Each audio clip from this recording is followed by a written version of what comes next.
Hello friends, அனைவருக்கும் இனிய வணக்கம். நான் உங்கள் விப்ரஜேஷ். ஆட்டோ ட்ரெண்ட் தமிழ் சேனலுக்கு உங்களை அன்புடன் மீண்டும் வரவேற்கிறேன். இன்னைக்கு நம்ம சென்னையில் இருக்கோம். அப்படின்னு இருக்கும்போது சென்னை வந்திருக்கோங்கிறது ஆக்சுவலி ஸ்பெஷல் தான். ஏன்னா நம்ம இருக்கிற டைட் ஸ்கெடியூலில் இங்கே ட்ராவல் பண்ணுறதே ரொம்ப பெரிய கஷ்டமாக இருக்குது. அதில் வந்து பார்த்தீங்கன்னா இன்னைக்கு ரொம்ப ஸ்பெஷலான ஒரு SUV user review jeep compass. Okay, நம்ம இது வரைக்கும் மீதி மஹிந்திரா, டாடா அது எல்லாமே யூசர் ரிவ்யூஸ் பண்ணியிருக்கோம். ஆனால் ஜீப் ஜென்ரலாகவே வந்து பார்த்தீங்கன்னா வண்டி ஓட்ட பிடிக்கும் அப்படின்னு நினைக்கிற பீப்புளுக்கு வந்து எஸ்யூவிஸில் best drivers SUV Jeep Compass தான். அப்படிப்பட்ட ஒரு ஜீப் கம்பஸ் இன்றைக்கி நம்ம யூசர் ரிவ்யூ பண்ணலாம் அப்படின்னு சொல்லிட்டு எடுத்து வந்திருக்கோம். இதோ பார்த்தீங்கன்னா ஜீப் கம்பஸ் டாப் லெவல் வேரியண்ட்டோடைய manual version. So manual Jeep Compass இங்கே சென்னையில் ஒருத்தர் யூஸ் பண்ணிட்டு இருக்காரு. அதுவும் வந்து 46,000 கிலோமீட்டர் ஓட்டியிருக்காரு அப்படின்னு கேள்விப்பட்டேன். அவர் நம்ம சப்ஸ்கிரைபர் தான். ஸோ அவர் தான் இன்றைக்கி இந்த வண்டி நமக்கு ரிவ்யூக்கு வழங்கியிருக்காரு. ஸோ அவர் வந்து இன்னொரு இன்ட்ரோ பண்ணிடலாமா? ப்ரோ வாங்க, வந்தியத்தேவன் ப்ரோ, நன்றாக இருக்கிறீர்களா? நல்லா இருக்கு ப்ரோ. ஃபேண்டாஸ்டிக். வண்டிக்கு மேட்சிங்காக கலர் சட்டையை போட்டு வந்திருக்காரு. சூப்பராக இருக்காரு. நம்ம தான் ரொம்ப டயர்டாக இருக்கோம். ஸோ ப்ரோ, எப்படி இருக்கு சென்னையில் மேனுவல் ஓட்டுறது? சென்னையில் மேனுவல் ஓட்ட கொஞ்சம் கஷ்டம் தான். ஆனால் நம்ம அதை பிடிச்சி ஓட்டும் போது ஜாலியாக தான் இருக்கும். Okay right. ஸோ இப்போதைக்கு வண்டி எடுத்து நீங்கள் 3 இயர்ஸ் ஆச்சு இல்லையா? 4 இயர்ஸ் முடிய போகுது. 4 இயர்ஸ் ஆக போகுது. மே வந்தா. ஓ நைஸ். ஓகே, ஸோ 4 வருஷம் ஆக போகுது. அப்படின்னு இருக்கும்போது 46,000 கிலோமீட்டர் ஓட்டியிருக்காரு. இந்த 46,000 கிலோமீட்டர் உங்களுடைய எக்ஸ்பீரியன்ஸை ஒன் வேர்டில் நம்ம நேயர்களுக்கு எதாவது சொல்ல முடியுமா? Fantastic bro. Fantastic, fantastic, super. Right. So நம்ம வந்து நிறைய தொடர்ந்து பேசலாம். ஏன்னா ப்ரோ வந்து இங்கே மட்டும் இல்லைங்க, எங்கெங்கே போயிருக்கீங்க? லே, லடாக், அஸ்ஸாம், அது இதுன்னு எல்லாம் போயிருக்கீங்க. நேபாள். அவர் தான் ஆக்சுவலி உண்மையான வந்தியத்தேவர். அவர் வந்து குதிரையில் போனார், இவர் வந்து ஜீப் கம்பஸில் எல்லா பக்கமும் போயிருக்காரு. ஸோ வாங்க தொடர்ந்து டீட்டெயிலாக பேசலாம். இதே மாதிரி உங்களுடைய காரை நான் வந்து யூசர் ரிவ்யூ பண்ணணும் அப்படின்னு நினச்சிங்கன்னா அதுக்கான காண்டாக்ட் நம்பர் நான் மேலே ஸ்க்ரீனில் கொடுத்துருக்கேன். அவசியம் நீங்கள் எங்களை காண்டாக்ட் பண்ணலாம். உங்களுடைய ஏரியாவுக்கு தேடி, உங்களுடைய ஊருக்கு தேடி நான் வந்து உங்கள் கார் ரிவ்யூ பண்ண வரேங்க. அண்ட் கன்சல்டேஷன் நீங்கள் பண்ணணுமா, கார் வாங்குறதுக்கு டவுட்ஸ் இருக்கா, அதுக்கான காண்டாக்ட் நம்பர் நான் மேலே ஸ்க்ரீனில் கொடுத்துருக்கேன். தாராளமாக எங்கள் டீம் அண்ட் என் கூட நீங்கள் வந்து பேசலாம். உங்களுடைய கார் டவுட்ஸ் எல்லாமே நீங்கள் கிளாரிஃபை பண்ணிக்கலாம். ஸோ இப்போ வாங்க யூசர் ரிவ்யூக்குள்ளே போகலாம். அதுக்கு முன்னாடி நம்மளுடைய ஸ்பான்சருக்கு ஒரு சின்ன ஒரு வேர்ட். ஸோ இது வந்து பார்த்தீங்கன்னா அகாரோடைய இம்பீரியல் பவர் பேங்க். நான் இந்த பவர் பேங்க் ஒரு 1 வீக்காக யூஸ் பண்ணிட்டு இருக்கேன். 20,000 mAh கெப்பாசிட்டி கொடுத்துருக்காங்க. அண்ட் என்னுடைய ஃபோனை 0 to 100% 2 டைம் சார்ஜ் பண்ணுற கெப்பாசிட்டி இந்த பவர் பேங்க்கு இருக்குது. அது மட்டும் இல்லாமல் ரொம்ப ஃபாஸ்ட்டாகவும் இருக்குது. இதில் சி டைப் கெப்பாசிட்டியும் கொடுத்துருக்காங்க. 22.5 வாட்ஸுக்கு ஃபாஸ்ட் சார்ஜிங் கெப்பாசிட்டியும் இதில் இருக்குது. ஸோ நல்ல கெப்பாசிட்டியான ஒரு பவர் பேங்க் தான். அவசியம் ட்ரை பண்ணி பாருங்கள். கீழே இதனுடைய பர்ச்சேஸ் லிங்க் நான் டிஸ்கிரிப்ஷனில் கொடுத்துருக்கேன். அவசியம் செக் பண்ணி பாருங்கள். அவசியம் இந்த நம்ம சேனலுக்கு சப்ஸ்கிரைப் பண்ணிக்கிங்க. ஏன்னா இதே மாதிரி யூசர் ரிவ்யூஸ் தவிர எல்லா கார்ஸ், எல்லா வேரியன்ஸோட ரிவ்யூஸ் நம்ம வந்து கொண்டு வந்து தான் இருக்கும். ஃபேஸ்புக், இன்ஸ்டாகிராம் அண்ட் ட்விட்டர்லையும் கூட கொண்டு வந்து தான் இருக்கும். அவசியம் ஃபாலோ பண்ணுங்கள். இப்போ உள்ள போகலாமா?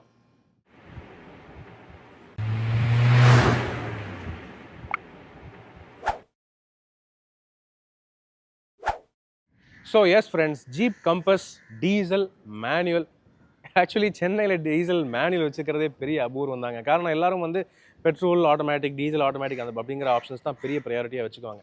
உங்களுக்கு எப்படி ஃபஸ்ட்டு மேனுவல் வாங்கணும், இது மேனுவல் வாங்கினாலும் பரவாயில்ல நம்ம வச்சு ஓட்டிக்கலாம் சென்னையில் அப்படின்னு தோணுச்சுங்க? இல்லை, ஆக்சுவலாக நான் ஸ்டார்டிங்லேயே கார் எல்லாமே மேனுவல் தான். எனக்கு ஆட்டோமேட்டிக்னா ரொம்ப லேசியாக ஃபீல் பண்ணுற மாதிரி எனக்கு ஃபீல் ஆகும். நார்மலாக மேனுவலே வந்து நான் 80 க்ரூஸ் பண்ணால் எனக்கு தூக்கம் வர மாதிரி ஃபீல் ஆகும். ஸோ அதனால எங்கேஜிங்காக இருக்கணும்னா மேனுவல் தான். ஸோ நம்ம ஹைவேலலாம் போகும்போது கொஞ்சம் எங்கேஜாக ஃபீல் பண்ணுவோம். ஓகே. ஸோ இல்லைனா வண்டி பாட்டு போயிட்டு இருக்கோம், நம்ம ஏதோ வந்து சைலண்டாக சும்மா இருக்க மாதிரி கரெக்ட். ஸோ அந்த ஒரு ரீசன் தான்.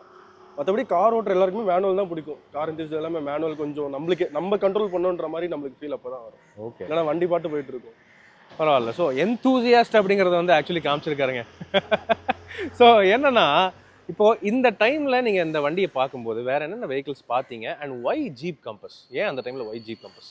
இல்லை, ஆக்சுவலாக நான் இதுக்கு முன்னாடி வந்து நான் வந்து என்னோட ஃபர்ஸ்ட் கார், பர்சனலாக என்னோட ஃபர்ஸ்ட் கார் வந்து நான் ஸ்கார்பியோ வச்சுருந்தேன். Scorpio எம்மாக் engine.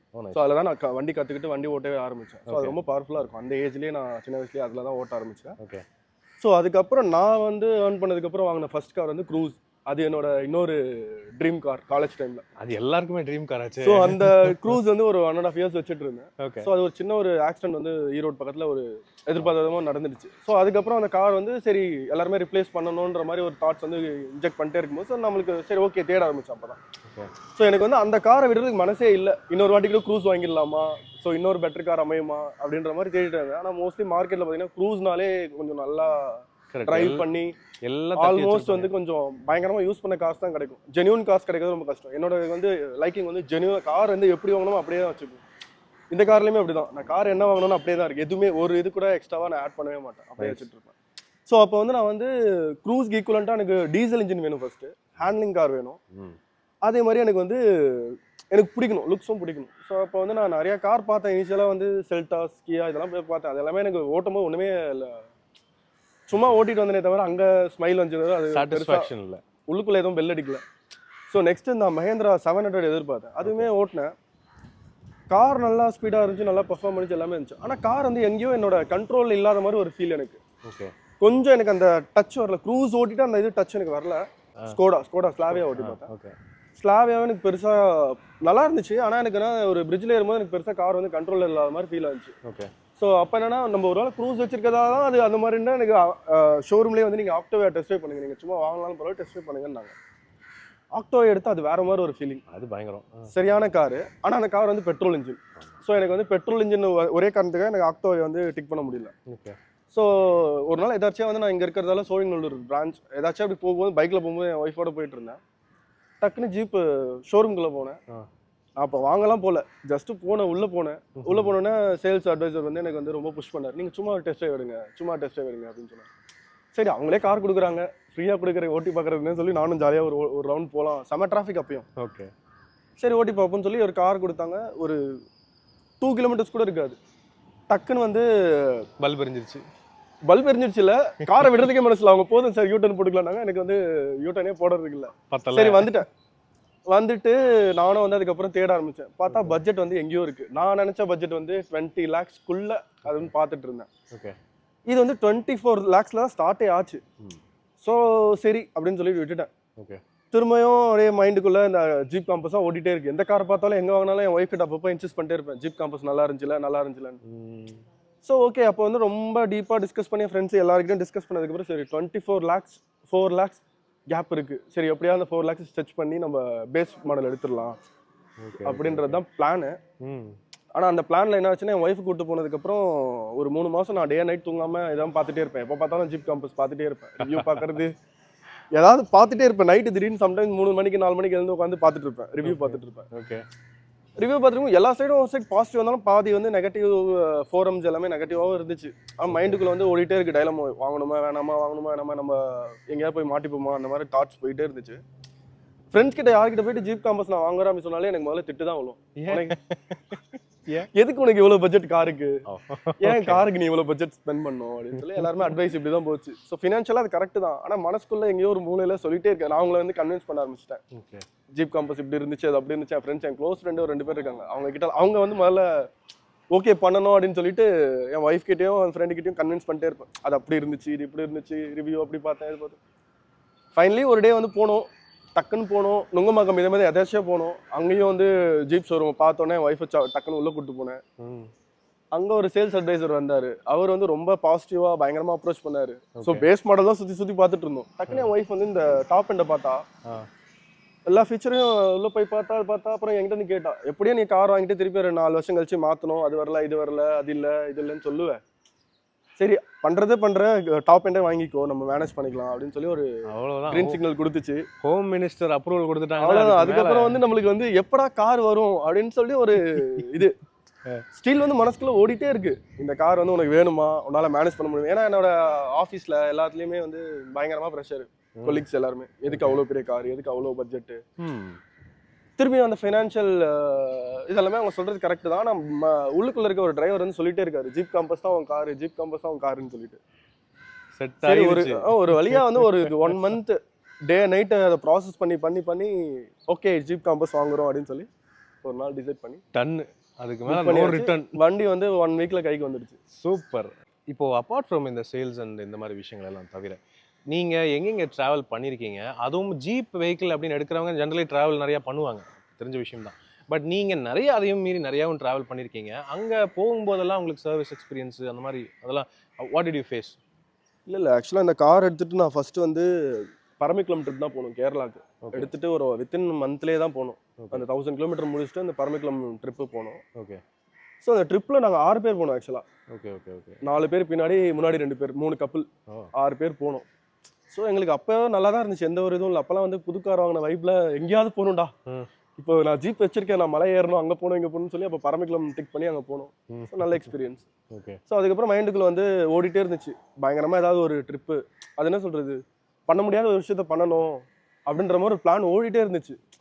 மேப் ஃபுல்லா கையில இருக்கு, மேப்ல எங்க போறது, இங்கயா அங்கயான்னு சொல்லி யோசிச்சிட்டே இருக்கும். அதுவுமே டைலமா போயிட்டே இருக்கு. ஏதோ ஒரு திசையை பார்த்து போக வேண்டியது. ஆமா, லாஸ்ட் மினிட்ல ஆக்சுவலா நான் வந்து ஃப்ரைடே லீவ் முடிக்கிற வரைக்கும் நான் வந்து ஆஃபீஸ்ல இருந்து வர வரைக்கும் எங்க போறேன் எங்க ஒய்ஃப் கிட்ட கூட சொல்லல. திடீர்னு நைட் வந்து 10 மணிக்கு நம்ம மெகாலயா போறோம், கார் எடுக்கிறோம், மெகாலயா போறோம். ஆக்சுவலா அதுக்கு முன்னாடி வந்து ஆஃபீஸ்ல ஒரு 2 பேர் வரேன்னாங்க. லாஸ்ட் மினிட்ல அவங்களும் வரலன்ட்டாங்க. எனக்கு வந்து அந்த நார்த் ஈஸ்ட் போகும்போது கொஞ்சம் மைண்டுக்குள்ள ஒரு இது இருந்துச்சு, தனியா 2 பேர் மட்டும் எப்படி போறது, சரி இன்னொரு யாராவது இருந்தா நல்லா இருக்கும்னு சொல்லி தோணுச்சு. ஆனா லாஸ்ட் மினிட்ல அவங்களும் பேக் அடிச்சிட்டாங்க. ஸோ இப்போ எனக்கு வந்து அப்பதான் இன்னும் கான்ஃபிடென்ட்டா போகணும் அப்படின்னு இருந்துச்சு. நம்ம போயே ஆகணும்னு சொல்லிட்டு ஓவர் நைட் அவங்க ஒய்ஃப் கிட்ட சொல்லிட்டு காலையில ஒரு 8 o'clock இங்க இருந்து அப்பார்ட்மெண்ட்ல இருந்து கிளம்பணும். ஸ்ட்ரெயிட்டா வண்டலூர்ல போய் பெட்ரோல் அடிச்சுட்டு ஃபுல் டேங்க் பண்ணிட்டு டீசல் அடிச்சுட்டு அங்க இருந்து மேப் வந்து கொல்கட்டாக்கு போட்டாச்சு. ஸ்ட்ரெயிட்டாவே சரி போற வரைக்கும் போ அப்படின்னு சொல்லிட்டு கொல்கட்டாக்கு மேப் போட்டுட்டேன். ஸோ மேப் போட்டுட்டு போயிட்டே இருக்கேன். ஃபர்ஸ்ட் விஜயவாடா போறதுக்கே நைட் ஆயிடுச்சு, நைட் 12 மணி ஆயிடுச்சு. ஏன்னா போகும்போது ரொம்ப பொறுமையா லக்ஸரியா அங்கங்க நீங்க பாக்குற இடத்துலாம் நிறுத்தணும், ஹோட்டல் அங்கங்க லேட் பண்ணிட்டோம். அப்புறம் சரி விஜயவாடா போனோம்னா 12 மணி ஆயிடுச்சு, விசாகப்பட்டினத்துல போய் ஸ்டே பண்ணிக்கலாம் அப்படின்னு சொல்லி விசாகப்பட்டினம் வரைக்கும் போயிடலாம்னு சொல்லி தான். நீங்க சொல்றது ஃபர்ஸ்ட் டே 1 இங்க இருந்து கிளம்புறோம். போயிட்டீங்க 8 மணிக்கு இங்க இருந்து எடுத்தோம். வண்டலூர் அங்க கும்மிடி பண்ணி தாண்டறதுக்கு மணி 10 மணி ஆயிடுச்சு. பொறுமையா போகும்போது பொறுமையா போயிட்டே இருந்தோம். விஜயவாடா போய் போட்டலாம்னு சொல்லி ஃபர்ஸ்ட் பிளான்ல போனேன். ஒய்ஃப் அப்படிதான் கன்வின்ஸ் பண்ணேன். அதுக்கப்புறம் விஜயவாடா போனோடனே திரும்பி இல்ல விசாகப்பட்டினம் போயிடலாம், விசாகப்பட்டினம் ஸ்டே போட்டலாம்னு போனோம். விசாகப்பட்டினம் போகும்போது மணி 4 காலையில விடிகாத்தால் 4. ஆக்சுவலா அதுக்கு முன்னாடி வந்து ஒரு 2 o'clock ஒரு பெரிய பெட்ரோல் பங்க் இருந்துச்சு. சரி ரொம்ப ஒரு மாதிரி இருந்துச்சுன்னு சொல்லி ஒரு 1 hour அப்படியே படுத்துட்டோம். பெட்ரோல் பங்க்ல பெரிய பெட்ரோல் பங்க், அங்க ஒரு 10 கார் இருந்துச்சு. நானும் நடுவில் போய் பார்க் பண்ணிட்டு கம்முன்னு படுத்துட்டோம். காலையில 2 பேரும் படுத்துட்டோம். ஃபுல்லா விசாகப்பட்டினம் தாண்டோன்னா என்னத்துக்கு நிக்கணும், ஸ்ட்ரெயிட்டாவே கொல்கட்டா போயிடும்னு சொல்லி கொல்கட்டா போய் நான் சேரும்போது நம்ம அவுட்டர் சென்னை மாதிரி பெருங்கல்தூர் மாதிரி கொல்கட்டாக்கு வெளியே போயிட்டேன். எப்போனா மணி ஒரு 6 மணிக்கெல்லாம் போயிட்டேன். ஸோ ஓகே கொல்கட்டா இன்னொரு 50 கிலோமீட்டர் நம்ம ஹோட்டல் அப்படின்னு சொல்லி ஹோட்டல் அந்த வேலை புக் பண்ணிட்டு ஹோட்டல் போகும்போது மணி 8 மணி. ஸோ ஸ்ட்ரெயிட் 28 hours டிரைவ் கொல்கட்டால தான் போயிட்டு ஸ்டே. என்னங்க அன்பிலீவபிளா இருக்குது. கொல்கட்டா போயிட்டு காரை போட்டு ஸ்டே பண்ணிட்டு காலையில இருந்து ஒரு நாள் ஃபுல்லாக கொல்கட்டாவில் சும்மா சுற்றிட்டு அப்போ கார் எடுக்கல, ஃபுல்லாக அங்கே இருக்க லோக்கல் கம்யூட்ஸில் போயிட்டு அங்கே ஆட்டோ பழைய டாக்ஸி அங்கேயும் அப்புறம் இதையும் தூக்கிட்டு நான் சுற்றுறேன். அதெல்லாம் முடிச்சுட்டு அடுத்த நாள் திருப்பி கார் எடுத்துட்டு சில்குரி போகலான்னு சொல்லி அடுத்த மேப் வந்து சில்குரியில் போட்டு வச்சாச்சு. ஸோ சில்குரி போயிட்டு அங்கேருந்து போகணுன்னு தான் பிளான். சில்குரி பக்கத்தில் போகும்போது இங்கே தான் பக்கத்தில் டார்ஜிலிங் மேலே இருக்குன்னு சொல்லிட்டு மேப்பில் பார்த்தோம். இவ்வளோ தூரம் வந்துட்டு எதுக்கு டார்ஜிலிங் போகாமல் என்ன, டார்ஜிலிங்கை போகணும்னு சொல்லி டார்ஜிலிங் மலை ஏற ஊட்டி மாதிரி நினச்சிட்டு நான் ஈஸியாக இருக்கும்னு நினச்சி ஏறிட்டேன். அது ரொம்ப சின்ன ரோடு, ரொம்ப இது டிராஃபிக் கிட்டத்தட்ட 4-5 hours வந்து டிராஃபிக்ல அப்படியே ஸ்டக்காக ஒரே இடத்துல நின்றுட்டே இருந்தோம். ஓகே அந்த வேலை அங்கேயுமே வந்து ஒருத்தர்கிட்ட வந்து ரூம் கேட்டிருந்தோம். அது வந்து ரொம்ப நாங்கள் எப்பவுமே ரூம் போனாலே எப்படி யாருமே போகாத மாதிரி யூனிக்கா இருக்க மாதிரி போகணும்னு சொல்லி ஒரு பிளான்ல எடுத்துட்டு அந்த ரூம் ஓனரும் ஓகே வாங்க, நாங்கள் ஒரு நேபாள் கப்பல் அவங்க. ஓகே எனக்கு தெரியும் யாருன்னே தெரியாது, சும்மா பக்கத்தில் போகும்போது பார்த்தது புக் பண்ணிட்டேன். அவர் வந்து கேட்டார் நீங்கள் என்ன கார் வச்சிருக்கீங்கன்னு கேட்டார். நான் ஜீப் கம்பஸ் வச்சிருக்கேன். அவர் கேட்டார் உங்களுக்கு ஓகேவா, அது வந்து கொஞ்சம் ஆஃப் ரோடிங்காக இருக்கும் உங்களுக்கு ஓகேவா அப்படின்னு கேட்டார். இல்லை எனக்கு ஓகே நான் ஜீப் வச்சிருக்கேன் வந்துடுறேன் அப்படின்ட்டு போயிட்டேன். ஆனால் அங்கே போகும்போது என்னன்னா எனக்கு வந்து இங்கே டிராஃபிக்கில் ஸ்டக் ஆகணும்னு தெரியாது. நாங்கள் ஆக்சுவலாக ரீச் ஆகுது ஒரு 6 மணிக்கெலாம் ரீச் ஆகணும்னு சொல்லிட்டு ஒரு பிளானில் போயிட்டேன், வெளிச்சமாக இருக்கும்போதே போயிடலான்ட்டு. ஆனால் நான் டார்ஜிலிங் போகிறதுக்கே 8 மணி ஆயிடுச்சு. ஓகே ஸோ அதுக்கப்புறம் டார்ஜிலிங் வந்து அந்த ஒரு ஸ்பாட் வந்து ஒரு 30 கிலோமீட்டர் அவே. ஸோ டார்ஜிலிங்கில் அவுட். ஸோ நான் போக எனக்கு வந்து நான் யாருமே இல்லாத மாதிரி ஒரு ஸ்பாட் ஆயிடுச்சு. ரொம்ப ஸ்டீப்பாக அப்படியே கார் வந்து இப்படி போயிட்டே இருக்கு வளைஞ்சு ஒரு கட்டத்தில் எனக்கு ரொம்ப பயமே ஆயிடுச்சு. எனக்கு வந்து கிளைமேட் வந்து வெளியே ஒரு 6 டிகிரி இருக்கு, ஆனால் உள்ளுக்குள்ள வந்து ஃபுல்லாக வேர்த்துருச்சு. மனசுக்குள்ள நடுங்க ஆரம்பிச்சிருச்சு. ஆனால் வெளில காமிச்சில, ஏன்னா ஒய்ஃப் பயந்துடக்கூடாதுன்றதால அப்படியே மூஞ்ச சிரிச்சா மாதிரி வச்சுக்கிட்டு உள்ளுக்குள்ள வேர்க்குது எனக்கு. 5 டிகிரியில் அப்படியே குப்புன்னு வேர்த்துருச்சு எனக்கு. ஐயோ அப்படியே போயிட்டே இருக்கு. ஒரு கட்டத்துல அவருக்கு கால் பண்ணிட்டே இருக்கேன். அவருக்கு ஹிந்தி தெரியாது, தமிழ் தெரியாது, எனக்கு ஹிந்தி தெரியாது, எதுவுமே தெரியாம அப்படி இப்படி மேட்ச் பண்ணி அவர்கிட்ட சொல்லிட்டு இல்லை நீங்க கார் நான் இதுக்கு மேல வர முடியாது நீங்க வந்துருங்க அப்படின்னு சொல்லி வந்துட்டாப்ல. அவர் வந்துட்டு திருப்பி கொஞ்சம் தூரம் போனோம். அதுக்கு மேல எனக்கு இருட்டில் போறதுக்கு கான்ஃபிடென்ட்டே இல்லை. கார் இங்க சேஃப்னு சொல்லி அங்கேயே நிறுத்திட்டேன். அங்க நிறுத்திட்டு ஒரு 1 கிலோமீட்டர் திருப்பி அவங்க இடத்துக்கு நடந்துட்டு போனோம் அவங்க ஸ்பாட்டுக்கு. ஆனால் சர்ப்ரைசிங்லி அங்க போனா அவங்க வீட்டுக்கு போயிட்டோம். போனா அவங்க ஒய்ஃப் குழந்தைங்க எல்லாம் வச்சுட்டு எங்களுக்காக சாப்பாடு பண்ணி வச்சுட்டு அந்த குளிர்ல வெயிட் பண்ணிட்டு இருந்தாங்க. அப்பதான் எங்களுக்கு வந்து அப்படியே வேர்த்ததெல்லாம் நார்மலாகி அப்படியே ஒரு ஃப்ரெஷ் பிரீத் உள்ள வந்து ஆமா அப்படியே இப்ப கூட எனக்கு கூஸ் பம்ஸா இருக்கு. ஏன்னா அவங்கள பார்த்தோன்னா அவங்க ஒய்ஃப் அவங்க குழந்தைங்க எல்லாம் அந்த இதற்காக எங்களுக்கு சாப்பாடு ஃபுல்லா பண்ணி வச்சு சர்வ் பண்றதுக்காக காத்துட்டு இருக்கும்போது லக்கிலேயே வந்து அப்போ நிம்மதி வந்துச்சு. வந்துட்டோம்பா சாமி அப்படிங்க. அந்த மாதிரி அந்த ட்ரிப் ஃபுல்லாவே வந்து நான் நிறைய புது புது ஆளுங்களை பார்த்தேன். ஒருத்தரையும் நம்பி தான் போறோம். எனக்கு எதுவுமே தெரியாது, எனக்கு ஹிந்தியும் தெரியாது. ஓகே. நம்மளுக்கு தெரிஞ்ச ஓட்ட ஓட்ட ஹிந்தி அப்படியே இங்கிலீஷ் அவங்க புரிஞ்ச மாதிரி ஏதோ ஒன்று பேசி மேனேஜ் பண்ணி போயிட்டோம். ஓகே. மேகாலயால அந்த மாதிரி நிறைய சர்ப்ரைஸ், நிறைய பேர் மீட் பண்ணோம். நிறைய சூப்பரா இருந்துச்சு அந்த ட்ரிப். அதே ட்ரிப்ல அப்படியே நேபாளும் போயிட்டு வந்துட்டீங்களா? ஆமா, டார்ஜிலிங் போயிட்டு டார்ஜிலிங்ல இருந்து ஒரு 60 கிலோமீட்டர் போனா நேபாள் பார்டருக்கு உள்ள போலாம் அப்படின்னு சொன்னாங்க. ஸோ ஏன் நான் நேபாளுக்குள்ளேயும் போயிட்டு வருவோம். நேபாளுக்குள்ள போயிட்டு ஒரு 50 கிலோமீட்டர் உள்ள போய் சுத்திட்டு அங்க ஸ்டே பண்ணல. ஆக்சுவலா போயிட்டு வந்துட்டு 1 டே மட்டும் போயிட்டு திரும்பி இறங்கிட்டு சில்குல ஸ்டே பண்ணிட்டு சில்குல இருந்து திருப்பி வந்து ஸ்ட்ரெயிட்டா வந்து ஷொலாங்ல தான் ஸ்டே அதோட. ஷிலாங். நைஸ். ஸோ அந்த ட்ரிப் ஃபுல்லாவே எனக்கு நான் வந்து அந்த நியூ இயர் ட்ரிப்பு நான் போனேன், டிசம்பர் 2ல போனேன். ஸோ எனக்கு வந்து ரிட்டர்ன் வீட்டுக்கு வரும்போது இவ்வளோ நல்ல மனுஷங்க இருக்காங்களா அப்படின்ற மாதிரி நிறைய தோணுச்சு எனக்கு. அதாவது இந்தியாவை நம்ம வந்து ஒரு வேற கோணத்துல பார்க்கணும். எனக்கு போற வரைக்கும் பயமா இருந்துச்சு. நார்த் ஈஸ்ட் போறோம், அங்க என்ன மாதிரி இருக்கும், அங்க நிறைய திருட்டு பயம் இந்த மாதிரிலாம் எனக்கு நிறைய ஃபீலிங் இருந்துச்சு. ஓகே. ஆனா அங்க நான் பார்த்த ஒரு 2-3 பேர் வந்து நான் ஒரு மாதிரி இந்த வேர்ல்டு வந்து யாரும் காசுக்காக மட்டும் நிறைய பேர் வேலை செய்யல, சும்மா இதுக்காக வேலை செய்யறேன். ஏன்னா நான் ரிட்டர்ன் வரும்போது ஒரு இதே மாதிரி தான் ஸ்பாட் ஹோம் ஸ்டே. அவரு ஆன்லைன்ல பார்த்தது 600 700 ஏதோ சம்திங். உள்ள போகும்போது இந்த மாதிரி ரொம்ப டென்னா உள்ள போயிட்டு ஒரு தனியா ஒரு ஸ்பேஸ். எனக்கு போறது கார் விடுற வரைக்கும் பயம். ஏன்னா அந்த எங்கேயோ ஒரு மூலையில போற மாதிரி ஒரு ஃபீலிங். ஓகே. உள்ள போனா அங்கேயுமே ஒரு ஃபேமிலி அவங்க வந்து வந்திருக்காங்க. எனக்கு அவர்கிட்ட சரி அவர் வந்து சொல்லிட்டாரு, காசுலாம் வேணா, நீ தங்குற பிடிச்சா தங்கிக்க, இல்லைன்னா கிளம்பிக்கலாம் அப்படின்ட்டாங்க. சரி ஓகே, அவரே நம்பி தங்கிட்டு நைட்டு 2 மணிக்கு நான் கிளம்புறதுக்காக கார் எடுக்கலாம்னு சொல்லி அவர் எழுப்பாம டிஸ்டர்ப் பண்ணாம கார் எடுக்கலாம்னு சொல்லி வந்து அவர் எழுந்துட்டாரு. எழுந்து வந்தோடனே அந்த குளிர்ல அது 2-3 டிகிரிஸ்ல இருக்கு. அவர் வந்து என் காரை கழுவி தரேன்றாரு. எனக்காக எக் பாயில் பண்ணி சாப்பிட்டு போ, நீ ரொம்ப தூரம் போற அப்படின்றாரு. எனக்கு ரொம்ப இதுவாயிடுச்சு. என்னடா இது, இருந்தாலும் எதுக்குதான் இவ்வளவு இது பண்றாரு, நம்ம 600 ரூபா தரோன்னு சொல்லியிருக்கோம், 600 ரூபாய்க்காக ஒருத்தன் இவ்வளவு எல்லாம் செய்வானா. ரூமை கொடுத்துட்டான், குளிர்ல நைட் ஃபுல்லா வெளியே படுத்துட்டு இருக்காரு. அவர் எனக்கு ரூம் கொடுத்துட்டு அவர் வெளியே படுத்துக்கிட்டாரு அந்த குளிர்ல 2-3 டிகிரி. அவர் வெளியே வந்துட்டு என் காரை கலரும் தண்ணி எடுத்து ஊத்துறாரு. இல்ல வேணாம், என் கார் இன்னும் பிரச்சனை இல்லை, நான் போறேன் அப்படின்னு சொல்லிட்டு அவர்கிட்ட சமாதானம் பண்ணிட்டு அப்புறம் எனக்கு எக் பாயில் பண்ணி தரேன்னு ஓடுறாரு. இல்ல நான் கிளம்புறேன், நீங்க எதுவும் பண்ணாதீங்கன்னு சொல்லி அவர் வந்து அப்பயும் வந்து என்கிட்ட காசுல அங்க இருக்க கியூஆர் கோடு உன்னால உனக்கு எவ்வளவு அனுப்பணும்னு தோணுதோ ஹாப்பியா அனுப்பிச்சிட்டு போ, நெக்ஸ்ட் டைம் வரும்போது நான் இதை விட பெட்டரா நான் பாத்துக்கிறேன்னு சொன்னாரு. எனக்கு அப்பதான் புரிஞ்சுது, இவ்வளோ நல்ல பீப்புளா நம்ம. அப்பதான் எனக்கு அந்த டிராவலோட இது புரிஞ்சுது. நான் அன்பிளான் ட்ரிப் தான் போனேன் ஃபர்ஸ்ட் ட்ரிப்பு. அன்பிளான்ட் போனால் இவ்வளோ சர்ப்ரைஸ் இருக்கும், இவ்வளோ நல்ல ஆளுங்களை பார்க்கறதுக்கான சான்ஸ் இருக்குன்னு சொல்லி எனக்கு அப்பதான் புரிஞ்சுது. ஸோ அந்த ட்ரிப் ஃபுல்லாக எனக்கு ரொம்ப மெமரபிள். ஃபுல்லாக நல்ல மெமரிஸ். ஆக்சுவலி நிறைய ட்ராவல் பண்ணி பாருங்க, நிறையவே நீங்கள் வந்து பார்க்கலாம். அதை தவிர வேற எங்கே போயிருக்கீங்க? ஸோ ஈஸ்ட் சைடு பார்த்துட்டீங்க. 2023ல அங்கே போனேன். 2024ல லடாக் நான் ஆல்ரெடி போயிருக்கேன். ஸோ லடாக் வந்து ஆல்ரெடி நான் டெல்லியிலேருந்து செல்ஃப் டிரைவிங் கார் எடுத்துகிட்டு போனேன். ஆனால் எனக்கு சாட்டிஸ்ஃபைங்காக இல்லை, ஏன்னா என் கார் எடுத்துகிட்டு போகணும் அப்படின்ற ஃபீலிங் தான் இருந்துச்சு. ஏன்னா அந்த இந்த பெண்டில் நம்ம கான்ஃபிடண்டாக போயிருக்கலாம்ல, நல்லா இருக்கும்ல அப்படி இப்படின்னு சொல்லி அந்த ட்ரிப் ஃபுல்லாகவே ஒரு மாதிரி ஹாப்பியாக இருந்துச்சு பிளேஸ் பார்க்கறது. ஏன்னா என் கார்லன்னு ஒரு மிஸ்ஸிங்காகவே இருந்துச்சு. ஸோ திருப்பி அந்த பிளேஸ்க்கு என் ஒய்ஃப் ரொம்ப கஷ்டப்பட்டு கன்வின்ஸ் பண்ணி, ஏன்னா அவங்களுக்கு வந்து எதுக்கு போன இடத்துக்கே போய் காசு வேஸ்ட் பண்ணுறேன்னு சொல்லி ஒரு இது. எனக்கு ஆனால் என் காரில் ஒரு வாட்டி நாங்கள் போய் ட்ரைவ் பண்ணணும்னு சொல்லி ஒரு இதில் திருப்பியும் 2024 அக்டோபரில் நாங்கள் திரும்பியும் இதே மாதிரி தான், எந்த பிளானும் இல்லை, மேப்பை போட்டாச்சு, கிளம்பியாச்சு. ஸ்ட்ரெயிட்டாக போயிட்டு ஹைதராபாத் டு ஜான்சிலேருந்து ஸ்ட்ரெயிட்டாக பஞ்சாப்ல இருந்து காஷ்மீர்ல போயிட்டு நாங்க பஹல்காம்ல போயிட்டு ஸ்டே பண்ணோம். அப்பதான் அப்ப நாங்க போகும்போது நல்லா இருந்துச்சு. அப்ப நல்லா இருந்தது பஹல்காம். நாங்க போயிட்டு வந்ததுக்கு அப்புறம் அந்த நியூஸ்ல வரும்போது ரொம்ப இதுவா இருந்துச்சு, கஷ்டமா இருக்கும். சரி நம்ம ஸோ அந்த ட்ரிப்பு ஃபுல்லா அங்க சுத்திட்டு திருப்பி ஸ்ட்ரெயிட்டா அங்க இருந்து காஷ்மீர்ல இருந்து ஸ்ட்ரெயிட்டா லடாக் தான் ஒரு ஸ்ட்ரெச். ஸோ லடாக்ல போயிட்டு ஃபுல்லா கார்ல வந்து ஜாலியா சுத்திட்டு, அப்ப வந்து நாங்க உம்லிங்லா பாஸ் போல, அதுக்கு முன்னாடி டைம் போகும்போது. ஸோ நம்ம கார் எடுத்து வந்து உம்லிங்லா பாஸ் போய் ஆகணும்னு சொல்லிட்டு உம்லிங்லா பாஸ் வந்து போகிற பிளான் பண்ணியாச்சு. அப்போ போகும்போது ஹன்லேயில் போய் ஸ்டே பண்ணிவிட்டு ஹன்லேலேருந்து உம்லிங்லா பாஸ் போகிறது தான் பிளான். அதான் ஃபர்ஸ்ட் நாங்கள் லடாக்லேருந்து உம்லிங்லா போகணும்னு சொல்லி ஒரு பிளான் வந்துருச்சு. ஸோ பிளான் வந்து அப்பயுமே அது மேப்லேயே காமிக்கல அந்த ஸ்பாட் வந்து, அது லோக்கல் ஆளுங்களுக்கு மட்டும்தான் அந்த ஸ்பாட்டு தெரியும் போல். ஸோ அங்கே இருந்த லடாக்ல ஸ்டே பண்ணியிருந்த ஒரு ஹோட்டல் ஓனர் வந்து ரொம்ப ஃப்ரெண்ட் ஆகிட்டாரு. அவர் வந்து பேப்பர்லேயே ஒரு மேப் வரைஞ்சி கொடுத்தாரு. இந்த செக் பாயிண்ட்டு இங்கேருந்து அங்கே போகணும், அப்படி போகணும்னு சொல்லி பேப்பரில் வரைஞ்சி ஏதோ ஒரு தெரிஞ்ச இதில் வரைஞ்சி மேப் 10 படி போல லோக்கலால் வரைஞ்சி கொடுத்துட்டு ஒரு நம்பரும் கொடுத்தாரு, நீ அங்கே போய் கால் பண்ணு அப்படின்னு சொல்லி கொடுத்துட்டாரு.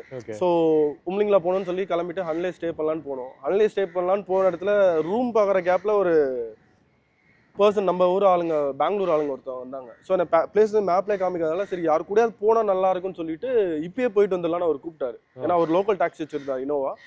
ஸோ கூடயே போயிட்டு வந்துடலாம் வாங்கன்னு சொல்லி கூப்பிட்டதால நாங்கள் சரி வரோம்னு சொல்லி போயிட்டோம். மணி 3 மணி ஹன்லேலேருந்து கிளம்பும்போது.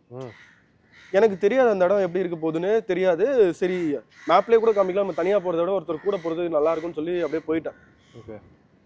அவர் ஆரம்பிச்சாரு, நான் போறேன், பின்னாடியே கொஞ்சம் போறேன். அது வந்து டெசர்ட் மாதிரி ரோடே இல்லை, ஃபுல்லா பிளைன் டெசர்ட். சும்மா கால் தடம் மட்டும் தான், போன வண்டி தடம் தான் இருக்கு. அதுவுமே கொஞ்சம் தூரத்துக்கு அப்புறம் மண் பறந்தாலும் ஒன்றும் தெரியல. அவர் அடிச்சுட்டு கிளம்பி போயிட்டாரு. எனக்கு ஒரு கடத்துல என்ன பண்றதுன்னு தெரியல. சரி அப்படியே அந்த எங்கேயோ நேரா போனாங்க மாதிரி இந்த புகை தெரிஞ்சது. அந்த புகை அப்படியே ஃபாலோ பண்ணிட்டே போயிட்டேன். போறேன் அந்த ஒரு இடத்துல வந்து ஹில் ஏற ஸ்டார்ட் ஆயிடுச்சு. ஹில் ஏற ஸ்டார்ட் ஆச்சுன்னா என்ன, ஃபுல்லா மண்ணு, ஃபுல்லா மண்ணு மட்டும்தான். ஆனால் ஏறிட்டே இருக்கணும், பெண்டு ஃபுல்லா ஹேர் பின் பெண்ட் மாதிரி ஏறிட்டே இருக்கும். அந்த மண்ணில் ஏறிட்டே இருக்கணும். ஸோ நம்ம கார் வந்து நல்லா போவோம், ஆனால் நம்மளது 4 வீல் டிரைவும் இல்லை.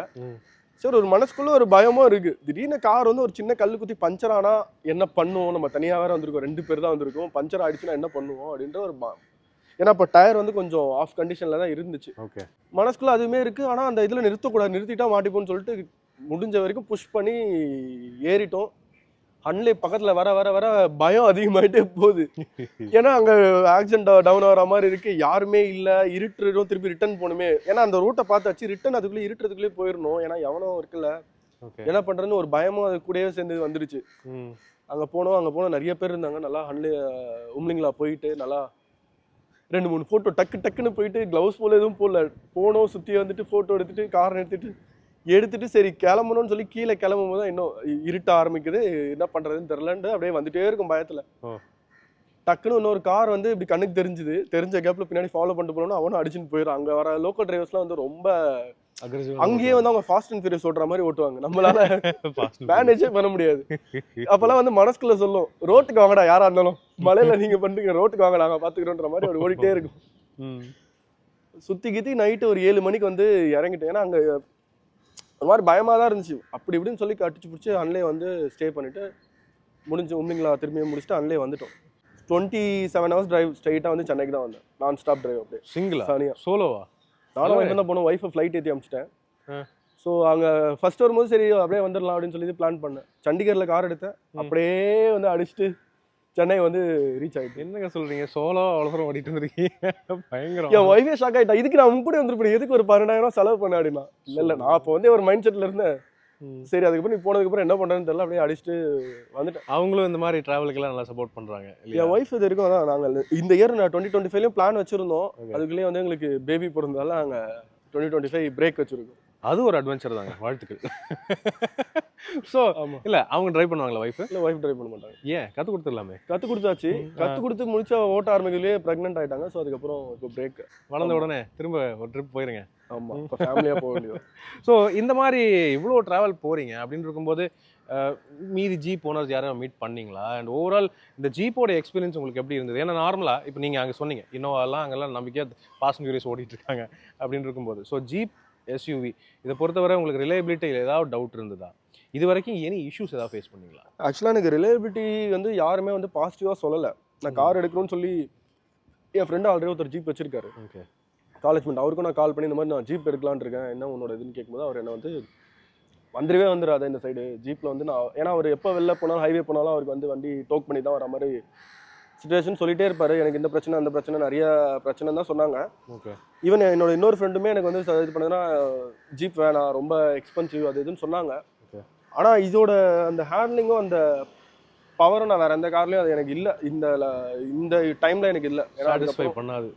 ஸோ ஒரு சைடு வந்து ஒரு நெகட்டிவாக இருந்தாலுமே நான் வந்து பாசிட்டிவாக நம்ம நல்லா பார்த்துக்கிட்டே எனக்கு ஒரு ஃபீலிங் எப்பவுமே, நம்ம ஒரு பொருளை நல்லா பார்த்துட்டு அந்த பொருளும் நம்மளை நல்லா பார்த்துக்கன்ற மைண்ட் செட் எப்பவுமே இருக்கும். நானே இதே வார்த்தைகளை பல பேருக்கு நான் வந்து சொல்லியிருக்கேன். வண்டியை நம்ம நல்லா பார்த்துக்கிட்டோம்னா வண்டி நம்மளை கைவிடாது. ஸோ நான் ஒரு ட்ரிப் ஆரம்பிக்கும் போது இது மட்டும் தான் வண்டிக்குள்ள மனசுக்குள்ளே பேசுகிற ஒரே ஒரு விஷயம் தான், நான் உன்னை பத்திரமா பார்த்துக்கிறேன், நீ என்ன பத்திரமா பார்த்துக்கோ, நம்ம வீட்டுக்கு வரோம் அப்படின்னு சொல்லி தான் ட்ரிப் ஆரம்பிப்போம்.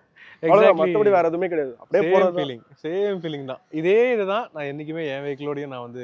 ஸோ எனக்கு வந்து காட் கிரேஸ் எந்த ஒரு இதுவுமே இல்லை. இந்த வண்டியும் நம்மளை எங்கேயுமே ஒரு இடத்துல கூட வந்து நம்மளை ஏமாத்தினது இல்லை எனக்கு. ஆனால் இஷ்யூ வந்து ஒரே ஒரு இஷ்யூ வந்துச்சு எனக்கு. திடீர்னு வந்து நான் ஃபர்ஸ்ட் ட்ரிப்பில் போகும்போது எனக்கு வந்து ஹார்ன் ஒர்க் ஆகலை.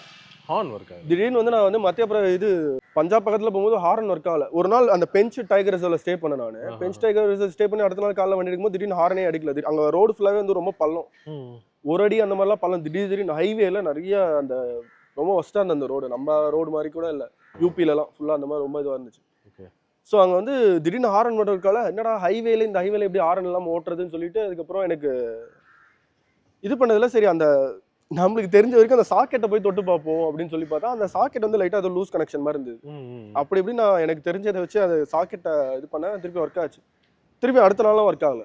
இதே பிரச்சனை எனக்கு வந்து பஞ்சாப் பக்கம் போகும்போது வந்துச்சு. அப்புறம் அங்கே ஒரு லோக்கல் மெக்கானிக் ஷெட்டில் வச்சுட்டு ஸ்ட்ரைட்டாக வண்டி விட்டு எதுவுமே சொல்ல, எனக்கு ஹார்ன் ஒர்க் ஆகல, அது என்ன பண்ணணும்னு தெரியும், அது மட்டும் எனக்கு கழட்டிட்டு பண்ணி கொடுங்க, இந்த சாக்கெட்டை மட்டும் எனக்கு ஒரு டேக் போட்டு கட்டி விடுங்க, இப்போதைக்கு டேப் போட்டுருங்க, மற்றபடி ஒன்றும் இல்லை அப்படின்னு சொல்லி அவரும் வந்து ஒரு 50 ரூபா தான் வாங்கினாரு. பக்காவாக அடிச்சு கொடுத்துட்டாப்புல. அந்த ட்ரிப்பு முடிச்சுட்டு வர வரைக்கும் எனக்கு ஹார்ன் ஒர்க் ஆச்சு.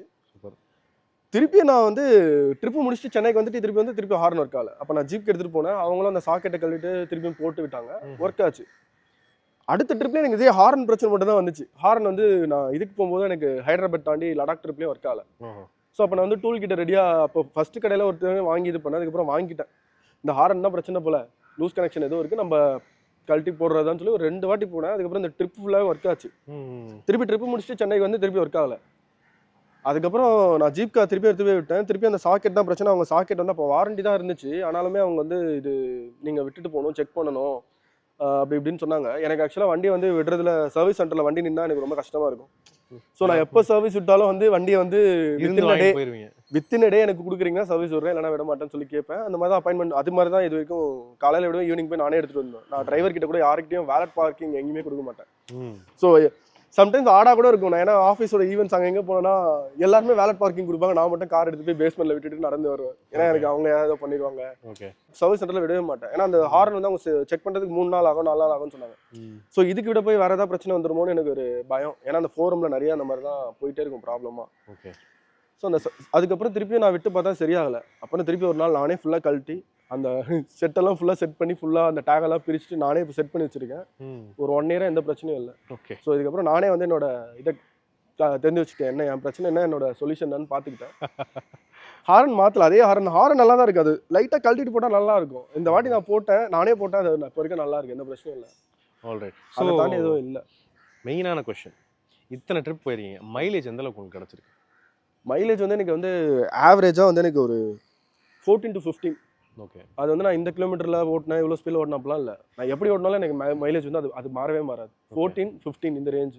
அதாவது நீங்கள் சொல்கிறது including city and highway combine தான். பெஸ்ட் மைலேஜ் உங்களுக்கு என்ன கிடச்சிருக்கு? பெஸ்ட் மைலேஜ் வந்து நான் ஒரு வாட்டி கோவா ட்ரிப் போகும்போது நான் வந்து வாண்டடாகவே கார் வந்து 80க்கு மேலே போகவே கூடாதுன்னு சொல்லிட்டு பெடலை டச்சே பண்ணாமல் அப்படியே ரொம்ப லைட் ஃபுட்டுன்னு சொல்கிறேன், லைட் ஃபுட்டாக ஓட்டும் போது எனக்கு வந்து 18. நான் கோவாலேருந்து இங்கே சென்னைக்கு ரொம்ப 18 வந்து அதான் பெஸ்ட் மைலேஜ். ஆனால் நம்மளால் அப்படி ஓட்டவே முடியாது, அதெல்லாம் ரொம்ப பொறுமை. ஸோ எனக்கு மைலேஜ் பற்றி இல்லை. அதான் எனக்கு வந்து இந்த கார் வந்து எனக்கு எப்பவுமே காரோ இல்லை பைக்கோ எப்படின்னா ஃபர்ஸ்ட் 6 months வந்து நம்ம வந்து காருக்கு வந்து பழகணும். நம்ம யாருன்னு புரிஞ்சுக்கிறதுக்கு காருக்கு ஒரு டைம் எடுக்கும், இல்லை பைக்குக்கு ஒரு டைம் எடுக்கும். அது வரைக்கும் அதுக்கான மாதிரி நம்ம பழகிட்டே போகணும். ஏன்னா நம்ம வண்டியை சாஃப்டா ஓடணும்னு சொல்லி சாஃப்டாவே ஓடினா கடைசியில் இந்த வண்டி எடுத்தால் நம்மளும் சாஃப்டா மாறிடுவோம். அது வந்து எப்படின்னா வந்து ஒரு மிக்சட் மேட்சாக தான் அதை நம்ம ட்ரீட்டே பண்ணணும். எப்படி பேபிக்கு வந்து நல்லதான் சொல்லிக் கொடுக்கணும், கெட்டது பண்ணால் அடிக்கணும், அந்த மாதிரி நம்ம பொறுமையாகவே ஹேண்டில் பண்ணணும். அதே டைமில் அதுக்கு எங்கே புஷ் பண்ணணுமோ அங்கே புஷ் பண்ணணும், எங்கே வந்து அவங்க கொஞ்சம் ஹேண்டில் பண்ணணுமோ அங்கே ஹேண்டில் பண்ணணும். ஏன்னா அப்போ தான் வந்து எல்லாத்தையுமே பழகிட்டு ஒரு 6 monthsக்கு அப்புறம் அது நம்மளோட ப்ராடக்டாக மாறிடும். அதுக்கு முன்னாடி வரைக்கும் அது ஜீப் கிட்ட இருந்து வந்த ப்ராடக்ட். ஆஃப்டர் 6 months அது நம்மளோட ப்ராடக்ட். ஸோ நம்மள என்ன சொன்னாலும் அது கேட்கணும். அந்த மாதிரி தான் நம்ம பைக்கையும் சரி காரையும் சரி ஹேண்டில் பண்ணுறது. ஸோ அதே மாதிரி தான் இப்போ நான் எப்படி எவ்வளோ ஆஷா ஓட்டினாலும் எனக்கு அந்த 14 கீழே ஹைவேஸில் குறைஞ்சதே கிடையாது. சிட்டிக்குள்ளே 11 to 12 தான் எனக்கு எப்போ இது பண்ணாலும். சூப்பர். ஸோ இன்னொரு மெயின் கொஸ்டின் என்னன்னா, இந்த கேட்டகரி அதாவது நார்மலாகவே எஸ்யூவி கேட்டகரினா எல்லாரும் வந்து ஸ்பேஸ் ப்ரையாரிட்டி பண்ணி தான் வாங்குறாங்க, ஃபீச்சர்ஸ் ப்ரையாரிட்டி கொடுத்து தான் வாங்குறாங்க. ஸோ இந்த வண்டியில் உங்களுக்கு வந்து இந்த ஸ்பேஸ் கன்ஸ்ட்ரெயின்ட், பேக் சீட் வந்து ஸ்பேஸ் பத்தலை அப்படின்னு ஏதாவது கேள்விப்பட்டிருக்கீங்களா? இல்லை, ஆக்சுவலாக இந்த வண்டியில் வந்து ஒரு 5 பேர் போனால் கம்ஃபர்டபுளாக போகலாம். நான் ஃபர்ஸ்ட் சொன்ன மாதிரி நாங்கள் இதில் வந்து 6 பேர் போகணும். 6 பேர் வந்து பின்னாடி 4 பேர், முன்னாடி 2 பேர் தான் உட்காந்துட்டு போகணும். இப்போ ரொம்ப கம்ஃபர்ட்லாம் ரொம்ப கஷ்டமாக இல்லை, அட்ஜஸ்ட் பண்ணி உட்காந்தா போகலாம் அப்படின்ற மாதிரி போனோம்.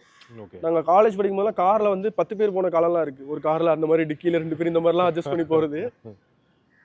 நல்லா சொகுசாக போகணுன்னா வந்து ஒரு 4லேருந்து 5 பேர் வந்து நம்மள மாதிரி பாடி டைப்பில் இருக்கும், 5 பேர் போகலாம், நல்லா கம்ஃபர்டபுளாக போகலாம். நாங்கள் அந்த மாதிரி நிறைய ட்ரிப்பு போயிருக்கோம். Okay. So through and through completely satisfied அப்படின்னு தான் சொல்கிறீங்க இல்லையா? ஆமாம் ப்ரோ, சோஃபார் வந்து எனக்கு வந்து எந்த பிரச்சனையும் இல்லை. சோஃபார் வந்து நான் இப்போ கார் வாங்கினது வந்து ஒரு செட் ஆஃப் டயர்ஸ் இப்போ தான் நான் ஒரு 2000 kilometers முன்னாடி மாற்றினேன். மற்றபடி லாஸ்ட் டைமே நான் பிரேக் பேட்ஸ் போயிருக்கோம், மாற்றணும்னு சொல்லி தான் போனேன். அவங்க வந்து இல்லை இன்னும் ஒரு 10,000 ஓடும், நெக்ஸ்ட் டைம் பார்த்துக்கலாம்னு சொல்லி விட்டாங்க. ஸோ இப்போ வரைக்கும் நான் வேறு எதுவும் பெருசாக பண்ணலை. ஓகே. வண்டிக்கு என்ன தேவையோ அப்பப்போ பெட்ரோல் மட்டும் டீசல் ஊற்றிட்டே இருப்பேன். சாரி, டயர் போயிடுச்சு. டயர் இப்போ அடுத்த ட்ரிப்பு ரெடி ஆகிட்டாரு. ஸோ இதுக்கப்புறம் எங்கே வேணால் கான்ஃபிடண்ட்டாக போகலாம். அந்த லாஸ்ட் ட்ரிப்பில் அந்த பயம் கூட இப்போ இருக்க தேவையில்லை. சூப்பர். ஸோ இப்போ ஃபைனலான விஷயம், உங்களுக்கு இந்த வண்டியில ரொம்ப பிடிச்ச விஷயங்கள், பிடிக்காத விஷயங்கள்? ப்ரோ எனக்கு வந்து இந்த வண்டியில பிடிச்சதே வந்து என்னன்னா அந்த அந்த லுக்ஸே ஒரு மாதிரி நீங்க வண்டியை பெரிய காரணம் சொல்ல முடியாது, சின்ன காரணம் சொல்ல முடியாது. அது இந்த இந்த வண்டி யார் பார்த்தாலுமே பிடிக்கும். இந்த வண்டியை பிடிக்காதுன்னு ஒருத்தவங்க சொன்னாங்கன்னா அவங்களுக்கு கார் பிடிக்காதுன்னு தான் அர்த்தம். இந்த வண்டியை பார்த்துட்டு எனக்கு பிடிக்கல, லுக் பிடிக்கல. ஏன்னா நிறைய வண்டியில வந்து அந்த எப்பவுமே லுக்ஸ் வந்து பெர்ஸ்பெக்டிவ் தான். ஒருத்தவங்க பார்க்குற விதம் தான். ஆனா சப்ஜெக்டிவ் திங். ஆமா. சப்ஜெக்டிவ் தான். ஸோ ஆனா அந்த சில கார்ல இருக்கும். இப்போ செல்டாஸ் வந்து இப்போ நியூ செல்டாஸ் வந்து பார்த்தோன்னே பிடிக்கல. ஆமா. ஆனா பார்க்க ஒரு மாதிரி ஏதோ நல்லா இருக்க மாதிரி இருக்கே அப்படின்ற மாதிரி தான் நிறைய இப்போ நியூ ஜீப் காம்பஸே புது மாடல் அப்ராட்லாம் வந்துருச்சு.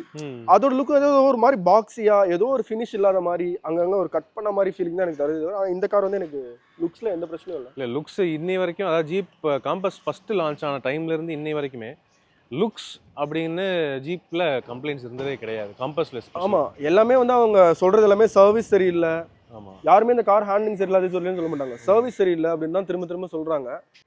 தெரில, நான் வந்து ரொம்ப ரொம்ப லவ் பண்ணி அது சொல்லுவோம்ல, நம்ம ரொம்ப எஃபர்ட் போட்டு அந்த லவ் பண்ணி அந்த லவ்வோட தான் இந்த கார் நான் வாங்கினேன். அவ்வளோ, ஏன்னா எனக்கு வந்து அவ்வளோ ஈஸியாக அஃபோர்ட் பண்ணுற அளவுக்கு இந்த பட்ஜெட் இல்லை. ஆனால் ஸ்டில் வந்து நான் வந்து ரொம்ப ரிஸ்க் எடுத்து தான் இந்த கார் நான் வாங்கினேன். ஸோ அதுக்கேற்ற மாதிரி இந்த கார் வந்து சோ ஃபார் சோ குட். எனக்கு வந்து எந்த இதுவும் இல்லை. நாங்கள் 2 பேரும் வந்து மாதிரி செட் ஆகிட்டோம். சூப்பர். ஸோ அடுத்த பாசிட்டிவ்ஸ்னு மெயின் ஹைலைட் பாசிட்டிவ்ஸ். ஹைலைட் பாசிட்டிவ்னா ஹேண்ட்லிங் தான் ப்ரோ. ஹேண்ட்லிங்கும் இந்த பிரேக்கிங்கும் இந்த காரை பார்த்து பண்ணது அப்போ தான் ஃபீல் ஆகும். நான் வந்து செதுக்கி இருக்காங்கல்ல, டெல்லியிலேருந்து ஆக்ரா 188 கிலோமீட்டர்ஸ் அந்த new highway, high speed highway, closed ஜோன்ல தான் இருக்கும். யாரும் உள்ள அவ்வளோ சீக்கிரம் என்ட்ரி. யமுனா எக்ஸ்பிரஸ்வே. ஸோ அங்கே இந்த காரோட ஃபுல் பொட்டன்ஷியல் நான் அங்கே தான் பார்த்தேன். அந்த ஸ்பீடை சொல்ல முடியாது, ஆனால் அந்த 188 கிலோமீட்டர்ஸ் தான் 1 hour 10 minutes முடிச்சிட்டேன். அப்போனா பார்த்துங்க எவ்வளோ இல்லை க்ரூஸ் பண்ணியிருக்கேன். தலைவரே என்னங்க, ஏன்னா எனக்கு அங்கே தான் எனக்கு இந்த கார் இவ்வளோ பெரிய எஸ்யூவில இந்த மாதிரி ஒரு ஹேண்ட்லிங்கை எப்படி பண்ணாங்க அப்படின்னு சொல்லி எனக்கு இப்போ வரைக்கும் நான் என் ஃப்ரெண்டுகிட்ட சொல்லிட்டே இருப்பேன். என் ஃப்ரெண்டு கார் அங்கே பார்த்துட்டு இருக்காரு, நான் சொல்லிட்டே இருக்குது, மச்சான் உண்மையிலே எனக்கு தெரியல மச்சான், எப்படி 1 மணி நேரம் 10 நிமிஷத்தில் நான் முடிச்சு ஐடியெலாம் ஒரே ஸ்பீடில் தான் வந்துட்டு இருக்கேன். எனக்கு எங்கேயுமே வந்து கான்ஃபிடன்ஸ் வந்து பில்ட் ஆகுதே தவிர கான்ஃபிடன்ஸ் வந்து கம்மியாகல. ஸோ ஸ்பீடு ஏற கான்ஃபிடன்ஸ் வந்து இன்னும் நல்லா பில்ட் ஆகிட்டே போதே தவிர எனக்கு கான்ஃபிடன்ஸ் வந்து ஐயோ நம்ம இந்த இடத்துல தப்பு பண்ணிட்டோம் அப்படின்ற மாதிரி ஃபீலிங்கே இல்லை. அந்த அளவுக்கு வந்து இதோட ஹேண்ட்லிங் தான் போகும். யார் ஒருத்தருக்கு கார் ஓட்டுறதும் கார் ஹேண்ட்லிங்கும் பிடிக்கும் அப்படின்னா, மற்ற ரிஸ்க்லாம் இருக்குது. எப்பவுமே வந்து எல்லா இதுவும் பாக்ஸும் டிக் பண்ணி ஒரு ப்ராடக்ட் வரதே இல்லை. இப்போலாம் ஏதாவது ஒரு விஷயத்த நம்ம வந்து காம்ப்ரமைஸ் பண்ண வேண்டியதாக இருக்குது. சில பேர் வந்து கார் வந்து சின்ன கார், இப்போ ஃபார் எக்ஸாம்பிள் ஒரு i20லேருந்து ஜீப் காம்பஸ் வந்தாங்கன்னா, ஏன்னா இந்த கார் வந்து ஒரு மாதிரி ஹாஷாக தான் இருக்கும், ஸ்டேரிங் வந்து சாஃப்டாக இருக்காது, நான் மேனுவல் வச்சிருக்கிறதால கிளச் வந்து சாஃப்டாக இருக்காது. நம்ம மற்ற பிராண்டில் ஹோண்டா இந்த மாதிரி கம்பேர் பண்ணிட்டு இந்த கார் எடுத்து விட்டோம், இன்னும் கிளச் வந்து போயிருச்சுன்றாங்க. ஆனால் கதை அப்படி கிடையாது. இந்த டீசல்னாலே ஒரு மாதிரி ரக்கடாக தான் இருக்கும், ஹேண்டில் பண்ணுறதுக்கு ஒரு மாதிரி ரஃப் அண்ட் டஃப்பாக தான் இருக்கும். அதுக்கு தான் நம்ம டீசல் இந்த மாதிரி போகிறது. ஸோ சில பேர் வந்து இது புரியாமல் இந்த காருக்குள்ளே வந்துட்டு நிறைய கஷ்டப்படுறாங்களோன்னு எனக்கு ஒரு ஃபீலிங். புரிஞ்சுட்டு வந்தாங்கன்னா பிரச்சனை இல்லை. கரெக்ட். ஓகே. ஸோ பிடிக்காத விஷயங்கள் வந்து ஏதாவது ஃபீச்சர்ஸ்ல குறை, அது இது ஃபீச்சர்ஸ்ல எதுவும் குறைய இல்லை ப்ரோ. எனக்கு இந்த கார்ல க்ரூஸ் கண்ட்ரோல் இல்லை. மேனுவலில் ஆக்சுவலாக க்ரூஸ் கண்ட்ரோல் இல்லை, ஆட்டோமேட்டிக்கில் தான் வந்துச்சு. ஆட்டோமேட்டிக்கில் தான் 4 wheel டிரைவும் க்ரூஸ் கண்ட்ரோலும் நான் எடுக்கும்போது வந்துச்சு. இப்போ வந்து விட்டாங்கன்னு நினைக்கிறேன். இப்போ வந்துருச்சு. எனக்கு வந்து க்ரூஸ் கண்ட்ரோலே எனக்கு தேவைப்படலை ஆக்சுவலாக. ஏன்னா நம்ம இந்தியன் ரோட் கண்டிஷனுக்கு க்ரூஸ் கண்ட்ரோல் போட்டு நம்மளால காரே ஓட்ட முடியாது. ஏன்னா நம்ம என்ன பண்ணாலும் நம்ம வந்து அதை பார்த்துட்டே இருந்தால் தான் நம்மளால சேஃபான டிரைவ் பண்ண இருக்கணும். ஸோ க்ரூஸ் கண்ட்ரோல் எனக்கு தேவையில்லாத ஒரு ஃபீச்சர் தான். அந்த காரில் கிளியில் இல்லை. மற்ற எல்லா ஃபீச்சரும் இருக்குது. 360 டிகிரி கேமரா இருக்குது, வென்டிலேட்டர் சீட்ஸ் இருக்குது, அந்த சன்ரூஃப் இருக்குது. அதெல்லாம் பெருசாக யூஸ் பண்ணலாம், இருக்குது, எல்லாமே இருக்குது. மிக்ஸி இருக்குது, கார் இருக்குது, எல்லாமே இருக்குது. தேவையான ஃபீச்சர்ஸ் எல்லாமே இருக்குது. சாட்டிஸ்ஃபைங்காக தான் இப்போ வரைக்கும். சர்வீஸில் ஸ்பேர்ஸ் மட்டும் கொஞ்சம் அதிகம்னு சொல்லிட்டு நிறையா இப்போ வரைக்கும் சொல்லிட்டு தான் இருக்காங்க. நான் இன்னும் அதெல்லாம் மாற்றுற சுச்சுவேஷன் வரல. ஸோ மாற்றும் போது நான் பார்ப்பேன். அதுதான். மற்றபடி சர்வீஸ் அவங்க இம்ப்ரூவ் பண்ணாங்கன்னா இன்னும் நிறைய பேர் உள்ள வரும். ஏன்னா நிறைய கார் வந்து அந்த கொடுக்குற காசுக்கு ஒர்த்தே இல்லாத பட்ஜெட்டில் இருந்தால் கூட நிறைய பேர் வாங்குறாங்க. ஏன்னா அதோட சர்வீஸ் இதெல்லாம் நல்லா இருக்குன்னு சொல்லி நம்பி வாங்கிடுறாங்க. என்னை பொறுத்த வரைக்கும் இந்த காருக்கு கொடுத்த ப்ரைஸ் வந்து நான் ஆக்சுவலாக ஆஃப்டர் டேக்ஸ் எல்லாம் போட்டு மைனஸ் பண்ணி இந்த காரோட ப்ரைஸை பார்த்தோன்னா இந்த காசுக்கு இவ்வளோ பெரிய கார் இந்த மாதிரி கொடுத்துட்டாங்கன்னு சொல்லி எனக்கு ரொம்ப ஷாக்கிங்காக தான் இருந்துச்சு. ஸோ அதுக்கு வந்து இந்த கார் வந்து ஒர்த்து ப்ரோ. அதுக்கு ரீசன் என்னென்னா, நீங்கள் அந்தளவுக்கு இந்த காரில் எக்ஸ்பீரியன்ஸ் ஆகிட்டீங்க. இந்த ஹேண்ட்லிங், இந்த பேக்கேஜுக்கு இந்த கார் அப்படின்னு சொல்லிட்டு உங்களுக்கு அது வந்து ரொம்ப செட் ஆகிருச்சு கரெக்டாக. ஆல்ரைட். ஸோ இதுதான் ஃப்ரெண்ட்ஸ் ஜீப் கம்பஸோடைய ஆக்சுவல் யூசர் ஃபீட்பேக். அதாவது நார்மலாக லோக்கலில் ஓட்டினவர் இல்லை, இவெல்லாம் லோக்கலே இல்லை, இவெல்லாம் ஆல் இண்டியா ட்ராவலர். ஸோ உண்மையாக வந்தியத்தேவர்னு சொல்லிட்டு பேர் வச்சதுக்கு ஏற்ற மாதிரி அடுத்த ட்ரிப் போயிடலாமா? நம்ம 2 பேர் போகலாம் வாங்க. நான் ரெடி. நீங்க எப்போ வேணா சொல்லுங்க, இந்த வருஷம் எப்போ வேணா போகலாம். நான் ரெடி. லீவ் மட்டும் போட்டு வந்துடுறேன், நம்ம போவோம். நான் ரெடி. என் ஒய்ஃப் மட்டும் பர்மிஷன் கொடுத்தா போதும், போயிடலாம், எங்கே வேணா போகலாம். ஆல்ரைட். ஸோ தாராளமாக கண்டிப்பாக போகலாம். ஃபைனலாக ஜீப் வாங்கணும், ஜீப் கம்பஸ் வாங்கணும் அப்படின்னு நினைக்கிற மக்கள், நம்ம நேயர்களுக்கு என்ன மெசேஜ் சொல்ல விரும்புகிறீங்க? இல்லை, உங்களுக்கு பேசிக்காக வந்து கார் ரொம்ப பிடிக்கும், நான் காரை நல்லா பார்த்துப்பேன், நான் வந்து நிறைய ப்ரோஸ் அண்ட் கான்ஸ் எல்லா வெஹிக்கிலையும் இருக்குது, இந்த வெஹிக்கிளில் ப்ரோஸ் மட்டும்தான் இருக்குன்னு சொல்லி எந்த காருமே நீங்கள் மார்க்கெட்டில் இல்லை. ஸ்டில் எல்லா கார்லையும் பிரச்சனை இருக்க மாதிரி தான் இந்த கார்லையும் சில பிரச்சனைலாம் இருக்குது. பட் வந்து நீங்கள் வந்து முடிவு பண்ணிவிட்டு எதுனாலும் பரவாயில்ல, இந்த எப்படி சொல்கிறது, கல்யாணம் பண்ணால் பிரச்சனை வர தான் செய்யும், அதுக்காக கல்யாணம் பண்ணாமல் யாரும் இருக்க மாட்டாங்க. அந்த மாதிரி தான் கார் வாங்கினாலே பிரச்சனை எல்லா கார்லேயும் வரும். ஸோ அதை நம்ம எப்படி ஹேண்டில் பண்ணுறோமோ அதுக்கேற்ற மாதிரி அதுவும் நம்மளுக்கு ஏற்ற மாதிரி மாறிக்கொண்டது தான் என்னோட பிலீஃப். அந்த மாதிரி தான் இப்போ வரைக்கும் எனக்கு இருக்குது. கரெக்டு. ஸோ கம்பஸ் வாங்கலாமா வேணாமா? என்னை பொறுத்த வரைக்கும் வாங்கலாம், தாராளமாக வாங்கலாம். ஓகே, உங்கள் பக்கத்தில் இருக்கிற ஜீப் சர்வீஸ் சென்டரோடைய ரிவ்யூஸ் பாருங்கள், ஜீப் எந்த அளவுக்கு உங்களுக்கு செட் ஆகுதுங்கிறத பாருங்கள். ஆனால் ஓட்டிட்டிங்கன்னா இந்த வண்டியோடைய டிரைவ் ஃபீலுக்கு வேறு எந்த வண்டிக்கும் மேட்சே ஆகாது. அந்தளவுக்கு ஒரு அமேசிங்கான வெஹிக்கிள் டு டிரைவ். அண்ட் ஃபேமிலிக்குமே, நிறைய ட்ராவல் போகிற ஃபேமிலிக்குமே ரொம்ப நீட்டாக செட் ஆகும். ஃபார் எக்ஸாம்பிள் நம்ம ப்ரோ தாங்க. Okay, so thank you bro, thanks lot for this user. Thanks bro, சீக்கிரம் ஒரு ட்ரிப் போவோம். டெஃபினெட்லி ஒரு ட்ரிப் போயே ஆகணும். என் ஒய்ஃப்ட்ட நான் பர்மிஷன் மட்டும் தான் கேட்கணும், அதை பார்க்கலாம். ஸோ ஜீப் கம்பஸ் நீங்கள் யாராவது வச்சுருக்கீங்க, உங்களுடைய ஃபீட்பேக் என்னங்கிறத கீழே கமெண்ட் செக்ஷனில் அவசியம் பகிர்ந்துக்கங்க. அண்ட் யூசர் ரிவ்யூ நீங்கள் தரணும் அப்படின்னு நினச்சாலுமே தாராளமாக எங்களை நீங்கள் காண்டாக்ட் பண்ணலாம். எங்களுடைய இமெயில் ஐடி இருக்குது, அது போக காண்டாக்ட் நம்பர் நான் மேலே ஸ்க்ரீன்லேயும் கொடுத்துருக்கேன். ஸோ தாராளமாக நீங்கள் உங்கள் டீட்டெயில்ஸ் எனக்கு அனுப்பிச்சு விடுங்க. அதுக்கேற்ற மாதிரி நான் பிளான் பண்ணிவிட்டு உங்கள் ஏரியா தேடி வந்து உங்கள் கார் நான் வந்து ரிவ்யூ பண்ணுறேன். அண்ட் கன்சல்டேஷனுக்கு அதுக்கான தனி நம்பர் மேலே ஸ்க்ரீனில் கொடுத்துருக்கேன். ஓகே, ஸோ எஸ், மேலும் பல யூசர் ரிவ்யூஸ் அண்ட் கார் ரிவ்யூஸில் நம்ம வந்து சந்திக்கலாம். இப்போதைக்கு உங்களிடமிருந்து விடைபெறுவது அன்புடன் விப்ரஜேஷ் மற்றும் வந்தியத்தேவன் ப்ரோ. நன்றி, வணக்கம். Thank you so much bro.